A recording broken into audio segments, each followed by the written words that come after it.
নমস্কাৰ মই প্ৰসেনজিৎ আজিৰ এই ভিডিঅ'ত আমি দশম শ্ৰেণীৰ গণিতৰ অনুশীলনী 10.2 কোৱেশ্চন নম্বৰ 9 পৰা সমাধান কৰিম। যোৱা ভিডিঅ'ত আমি কোৱেশ্চন নম্বৰ 8 লৈকে সমাধান কৰিছিলোঁ। যিসকলে এতিয়া সেই ভিডিঅ'টো চোৱা নাই এই ভিডিঅ'ৰ ডেছক্ৰিপশ্যনত লিংক দিয়া আছে, গৈ চাই ল'বা। আৰু যদি তোমালোক মোৰ চেনেল প্ৰথমবাৰ চাইছা তেনেহ'লে মোৰ চেনেলটো সাবস্ক্ৰাইব কৰি দিয়া আৰু লগত থকা বেল আইকনটি দবাই দিয়া যাতে মই নতুন নতুন ভিডিঅ'ৰ আপডেট সকলোতকৈ আগত চাব পাৰা। তেতিয়াহ'লে বলচোন আমি আজিৰ ভিডিঅ'টো আৰম্ভ কৰোঁ। চোৱা, ক্লাছ 10 অনুশীলনী 10.2 কোৱেশ্চন নম্বৰ 9 আছে আমাৰ আগত। ইয়াত কি বুলি কৈছে? ইয়াত কৈছে যে চিত্ৰত ও কেন্দ্ৰযুক্ত বৃত্তৰ XY আৰু X' Y' দুডাল সমান্তৰাল স্পৰ্শক। কি বুলি কৈছে? এই ও কেন্দ্ৰযুক্ত বৃত্তৰ XY আৰু X' কি বুলি কৈছে? সমান্তৰাল স্পৰ্শক। ঠিক আছে? আৰু স্পৰ্শবিন্দু চিত আন এডাল স্পৰ্শক AB এই স্পৰ্শবিন্দু চিত আন এডাল স্পৰ্শক AB XY এত এই XY এত আৰু X', Y' বিত কাটে। X', Y' বিত কাটে বুলি কৈছে। তেতিয়াহ'লে প্ৰমাণ কৰা যে এংগেল AOB = 90 ডিগ্ৰী। AOB এই কোণটো কি কৰিব লাগে? আমি উলিয়াব লাগে। কিমান ডিগ্ৰী বুলি? 90 ডিগ্ৰী দেখুৱাব লাগে। গতিকে এইটো প্ৰমাণ কৰাৰ কাৰণে তুমি ইয়াত এই OCটো সংযোগ কৰি লোৱা। প্ৰথমতে লিখা বিশেষ সূত্ৰ। বিশেষ সূত্ৰটো তোমালোকে নিজেও বনাই লিখিব পাৰিবা, কি দিয়া আছে সেইখিনি। ঠিক আছে? যে ও কেন্দ্ৰীয় বৃত্ত, কেন্দ্ৰ কি? ও কেন্দ্ৰীয় বৃত্তৰ XY আৰু X', Y' দুডাল সমান্তৰাল স্পৰ্শক।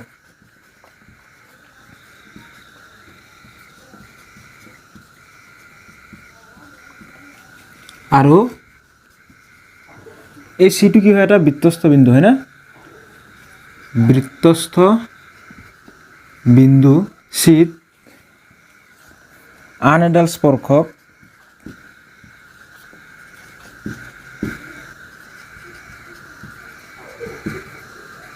AB যিয়ে XY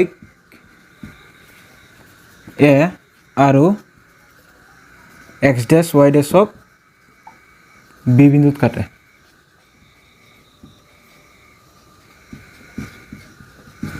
ঠিক আছে? এইখিনি আছিল বিশেষ সূত্ৰ।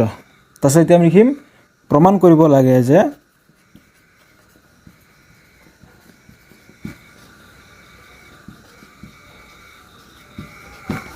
কি প্ৰমাণ কৰিব লাগে? এংগেল AOB = 90 ডিগ্ৰী বুলি আমি প্ৰমাণ কৰিব লাগে। ঠিক আছে? তাৰ কাৰণে তুমি অংকন কৰি লোৱা। অংকন কি অংকন কৰা হ'ল? আমি কি অংকন কৰিছোঁ? OC সংযোগ কৰা হ'ল।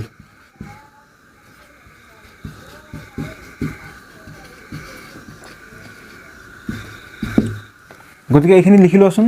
ইয়াৰ পিছত আমি লিখিম প্ৰমাণ। হ'লনে সকলোৰে?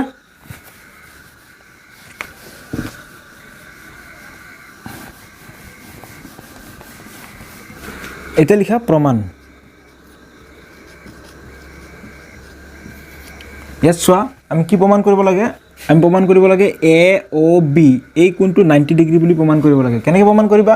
তুমি যদি এই দুটা ত্ৰিভুজ সৰ্বম দেখুৱাব পাৰা তেতিয়াহ'লে তুমি এই কোণ দুটা ইকুৱেল পাই যাবা। ঠিক আছে? তাৰপিছত আকৌ যদি তুমি এই দুটা ত্ৰিভুজ সৰ্বম দেখুৱাব পাৰা তেতিয়াহ'লে তুমি আকৌ এই কোণ দুটা ইকুৱেল পাবা। আকৌ যদি তুমি এই দুটা ত্ৰিভুজ সৰ্বম দেখুৱাব পাৰা তেতিয়াহ'লে তুমি এই কোণ দুটা ইকুৱেল পাই যাবা। অৰ্থাৎ এই আটাইকেইটা কোণৰ সমষ্টি কিমান হ'ব? মানে POQ 180 ডিগ্ৰী। এইটো এটা সৰল ৰেখা হয়, 180 ডিগ্ৰী।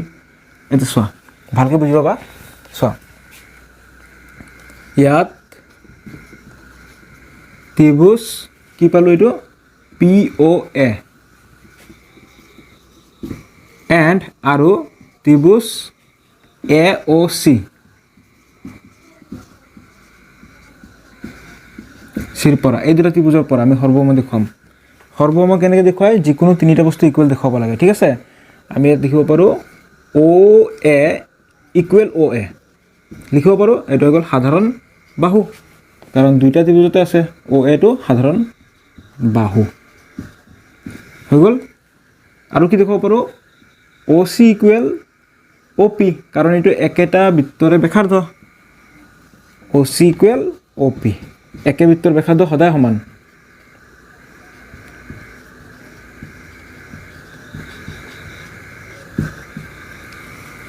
আৰু কি দেখাব পাৰোঁ আৰু দেখাব পাৰোঁ আমি এই AP ইকুৱেল AC কিয় হ'ব চোৱা AP ইকুৱেল AC কিয় হৈ গ'ল কাৰণ চোৱা যিহেতু বৃত্তৰ বহিস্থ বিন্দু এটাৰ পৰা বৃত্তলৈ টনা স্পৰ্শক দুডালৰ দৈৰ্ঘ্য সমান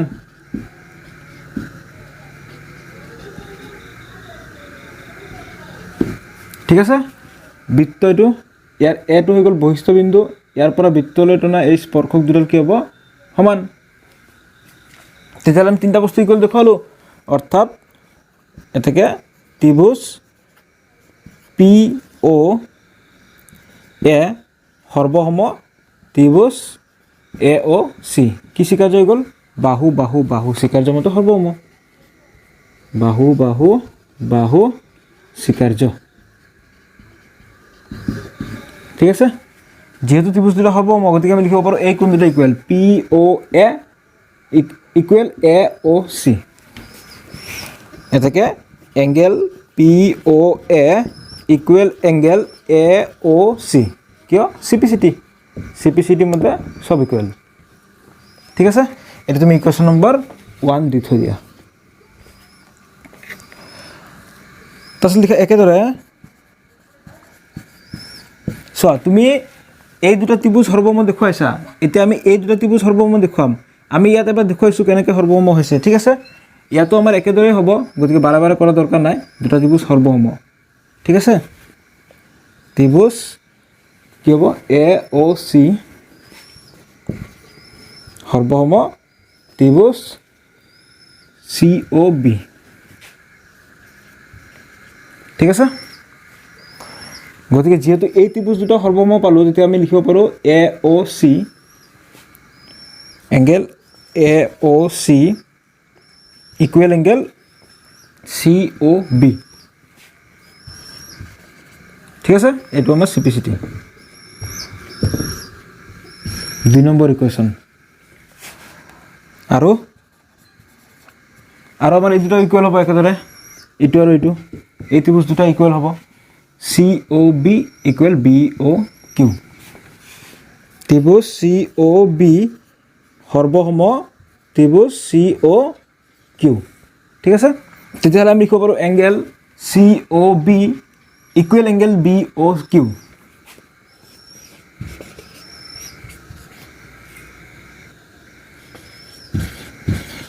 ঠিক আছে CPCT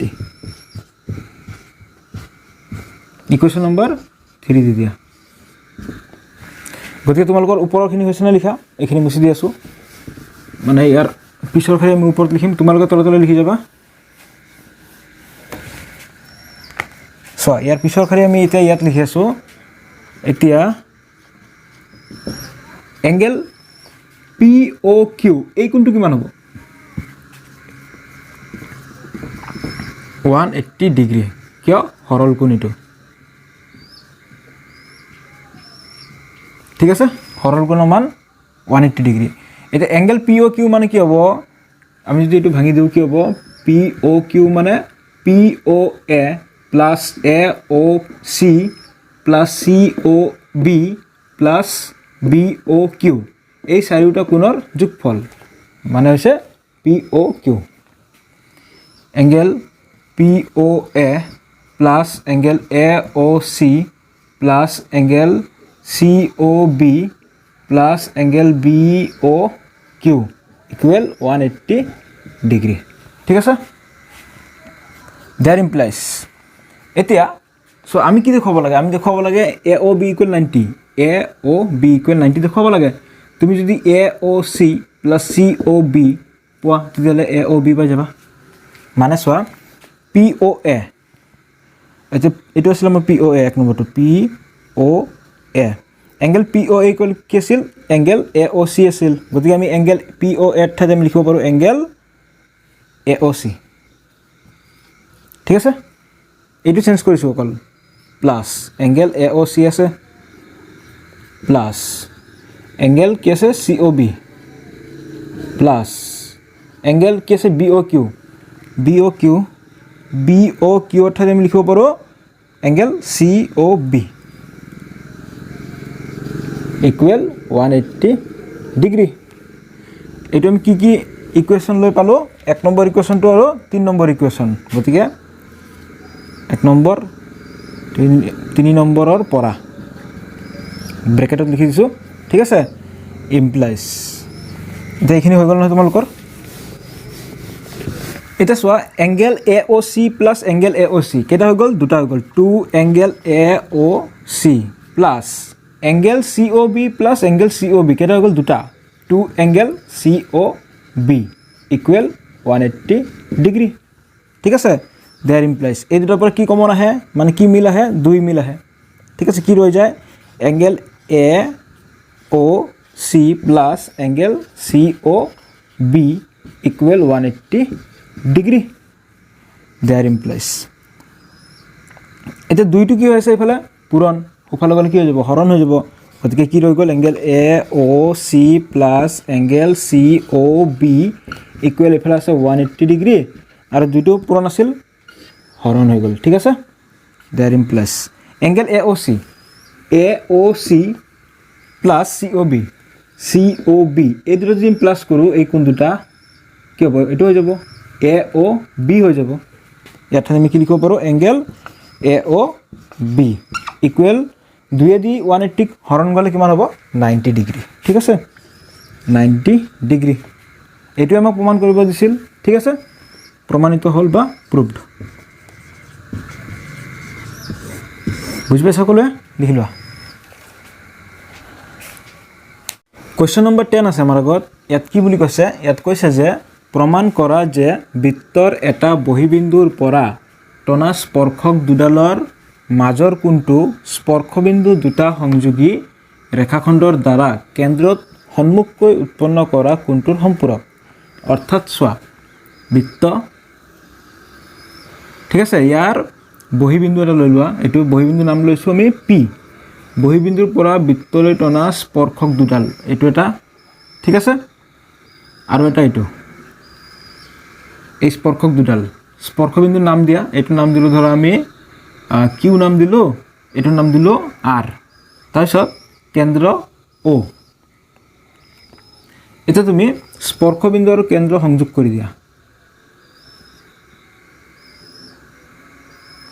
এতিয়া আমি ইয়াৰ পৰা কি প্ৰমাণ কৰিব লাগে, প্ৰমাণ কৰিব লাগে যে এটা বৃত্তৰ বহিবিন্দুৰ পৰা বৃত্তলৈ টনা স্পৰ্শক দুডালৰ মাজৰ কোণটো, এই কোণটো, ঠিক আছে, মানে আৰ পি কিউ, এই কোণটো মাজৰ কোণটো আৰু স্পৰ্শবিন্দু দুটা সংযোগী ৰেখাখণ্ডৰ দ্বাৰা কেন্দ্ৰত উৎপন্ন কৰা এই কোণটো, সন্মুখকৈ উৎপন্ন কৰা, মানে ইয়াৰ সন্মুখকৈ উৎপন্ন কৰা কোণটোৰ সম্পূৰক, মানে এইটো ইয়াৰ সম্পূৰক বুলি আমি প্ৰমাণ কৰিব লাগে। অৰ্থাৎ সম্পূৰক মানে কি, এই দুটা কোণৰ যোগফল কিমান হ'ব লাগে, 180 ডিগ্ৰী হ'ব লাগে। আমি প্ৰমাণ কৰি দেখুৱাম, চোৱা সলিউশ্যন। ইয়াত বিশেষ সূত্ৰ কি লিখিবা, বিশেষ সূত্ৰ চোৱা, কেন্দ্ৰ কি অ কেন্দ্ৰীয় বৃত্তৰ পি এটা কি হয়, বহিবিন্দু।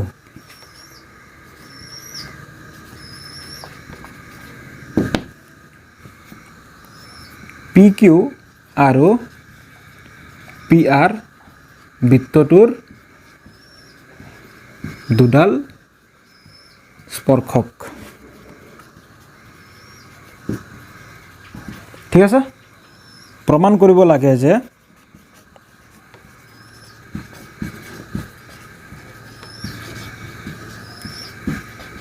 কি প্ৰমাণ কৰিব লাগে, angle R P Q plus angle Q O' R বা আৰ অ' কিউ, এই কোণটো ইকুৱেল 180 ডিগ্ৰী প্ৰমাণ কৰিব লাগে। এই কোণ দুটাৰ যোগফল 180 ডিগ্ৰী বুলি আমি প্ৰমাণ কৰি দেখুৱাব লাগে। এতিয়া অংকন কি অংকন কৰিলোঁ আমি ইয়াত কি সংযোগ কৰিছোঁ অ আৰ কমা অ কিউ সংযোগ কৰা হ'ল অ আৰ আৰু অ কিউ সংযোগ কৰা হ'ল এতিয়া আমি কৰিব লাগে প্ৰমাণ এতিয়া ইয়াত এটা কথা লক্ষ্য কৰা আমি কি জানো আমি জানো যে বৃত্তৰ স্পৰ্শক এইটো স্পৰ্শক আৰু এইটো ব্যাসাৰ্ধ বৃত্তৰ স্পৰ্শক আৰু ব্যাসাৰ্ধৰ মাজৰ কোণ সদায় কিমান ডিগ্ৰী 90 ডিগ্ৰী এইটো আমি আগতে পাই আহিছোঁ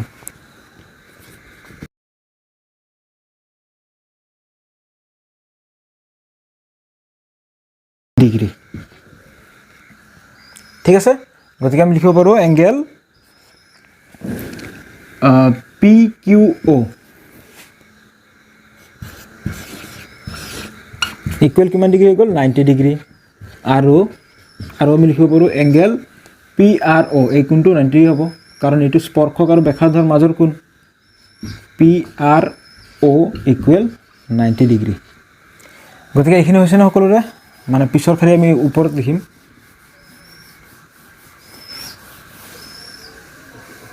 এতিয়া চোৱা ইয়াৰ পিছৰ খালি আমি ওপৰত লিখিছোঁ তোমালোকে তলে লিখি যাবা চোৱা এতিয়া আমি কি লিখিব পাৰোঁ ইয়াৰ পৰা ইয়াত চোৱা অ' কিউ পি আৰ এইটো এটা কি হয় চতুৰ্ভুজ হয় চাৰিটা বাহু আছে গতিকে এনেকৈ লিখা যেতিয়া অ' কিউ পি আৰ চতুৰ্ভুজৰ পৰা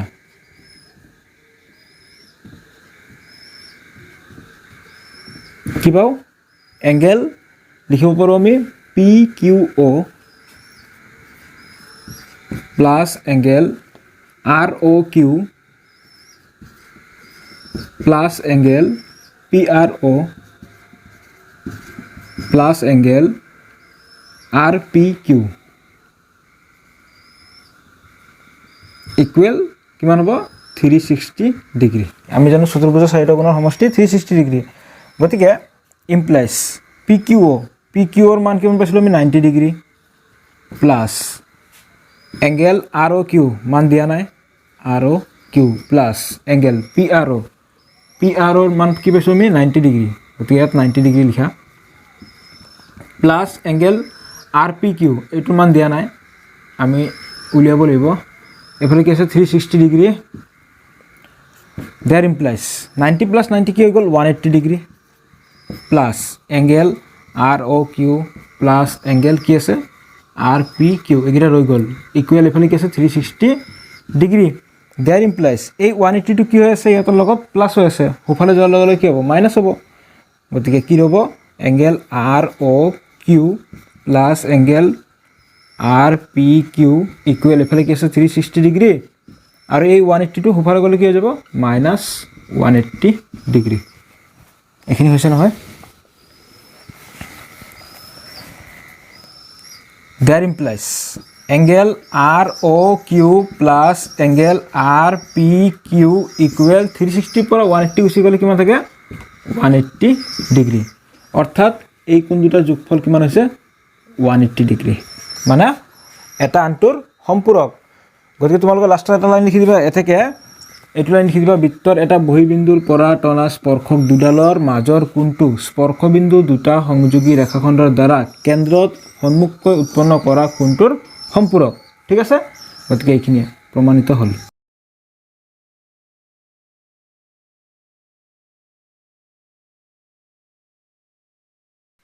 কুৱেশ্যন নম্বৰ 11 আছে আমাৰ আগত ইয়াত কি বুলি কৈছে ইয়াত কৈছে যে প্ৰমাণ কৰা যে এটা বৃত্তক স্পৰ্শ কৰা সামান্তৰিকটো এটা ৰম্বাস কি প্ৰমাণ কৰিব লাগে এটা বৃত্ত ঠিক আছে এই বৃত্তক স্পৰ্শ কৰা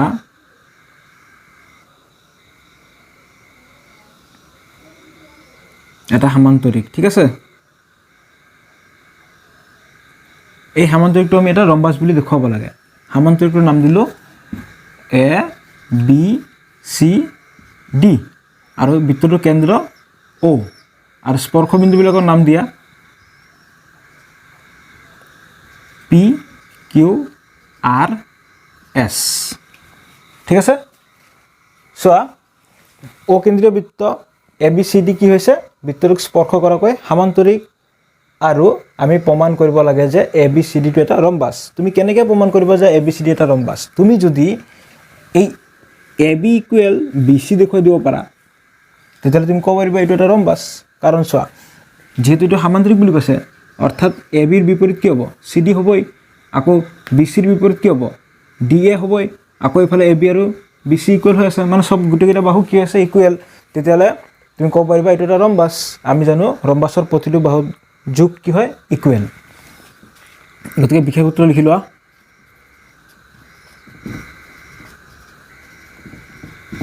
বিশেষ সূত্ৰ আমি কি লিখিম ধৰা হ'ল অকেন্দ্ৰীয় বৃত্তক স্পৰ্শ কৰাকৈ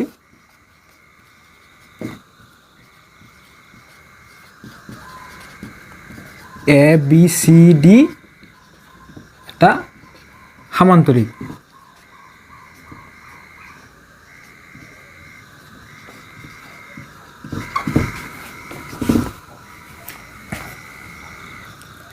আৰু PQRS ক্ৰমে বৃত্তটোৰ স্পৰ্শবিন্দু এইখিনি আমি ধৰি লৈছোঁ ঠিক আছে প্ৰমাণ কৰিব লাগে যে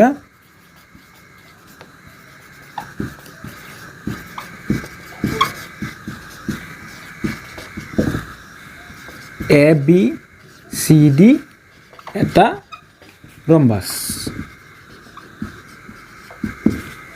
এতিয়া লিখা প্ৰমাণ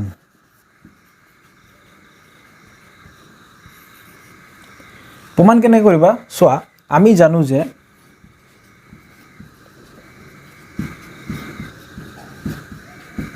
চোৱা ইয়াত ABCD এইবিলাক কি হয় বৃত্তটোৰ বহিস্থ বিন্দু হয় নে নহয় আমি জানো যে বৃত্ত এটাৰ বহিস্থ বিন্দু এটাৰ পৰা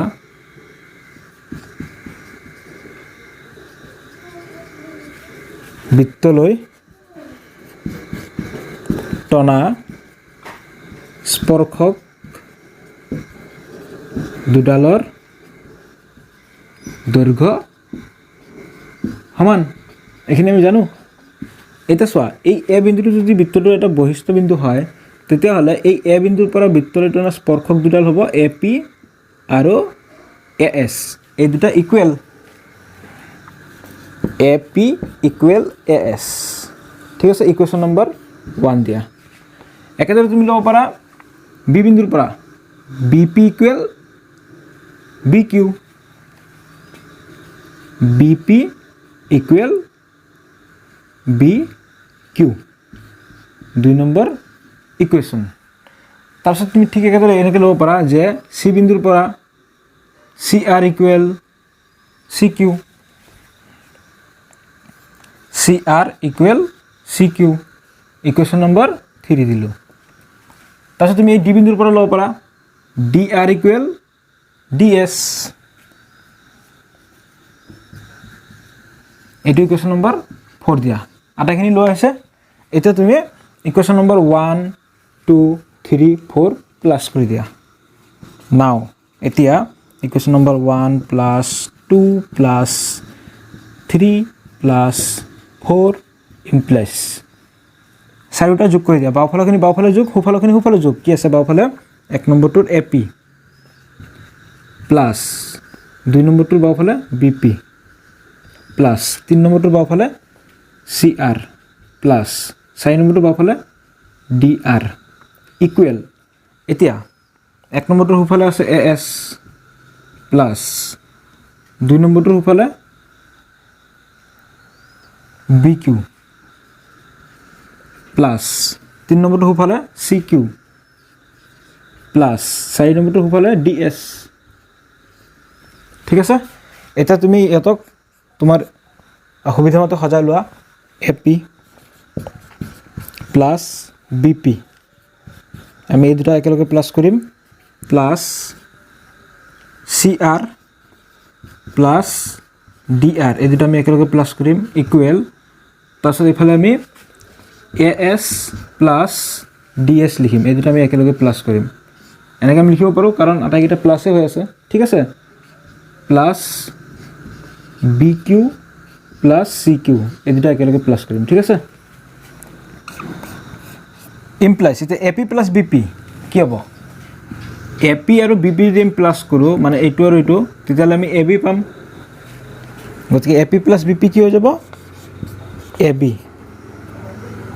plus CR plus DR CR আৰু DR এই দুটা প্লাস কৰিলে কি হ'ব CD হৈ যাব CD ইকুৱেল এফালে কি আছে AS প্লাস DS AS আৰু DS এই দুটা যদি আমি প্লাস কৰোঁ কি হ'ব AD হৈ যাব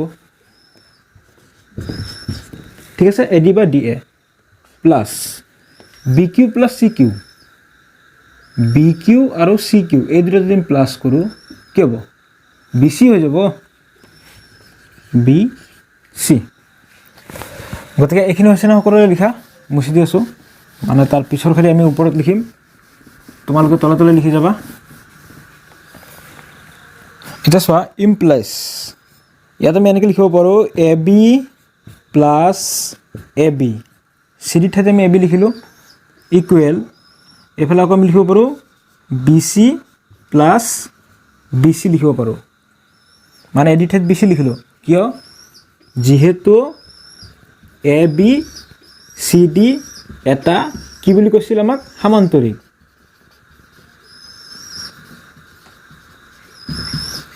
বুলি কৈছিল অৰ্থাৎ AD AD ৰ বিপৰীতে আমি কি লিখিব পাৰোঁ BC লিখিব পাৰোঁ BC লিখি দিলোঁ তো CD ৰ বিপৰীত কি আছে AB লিখি দিলোঁ ঠিক আছে এটা চোৱা ইয়াৰ পিছৰ খালি আমি ওপৰত লিখি আছোঁ ইমপ্লাইজ AB প্লাস AB কি হৈ গ'ল 2AB equal BC plus BC কি হৈ গ'ল 2BC ঠিক আছে দুইফালে 2 কেনসেল কৰি দিয়া কি হৈ যাব AB ইকুৱেল BC ঠিক আছে আমি কি পাই গ'লো AB ইকুৱেল BC অৰ্থাৎ এনেকৈ লিখিব পাৰোঁ এটাকে AB equal BC equal CD equal DA ঠিক আছে লিখিব পাৰোঁ ABCD কি বুলি কৈছিলোঁ এটা সামান্তৰিক যেহেতু আমি লিখিব পাৰোঁ AB ৰ বিপৰীত কি হয় CD আৰু এফালে BC ৰ বিপৰীত কি হ'ব AD ঠিক আছে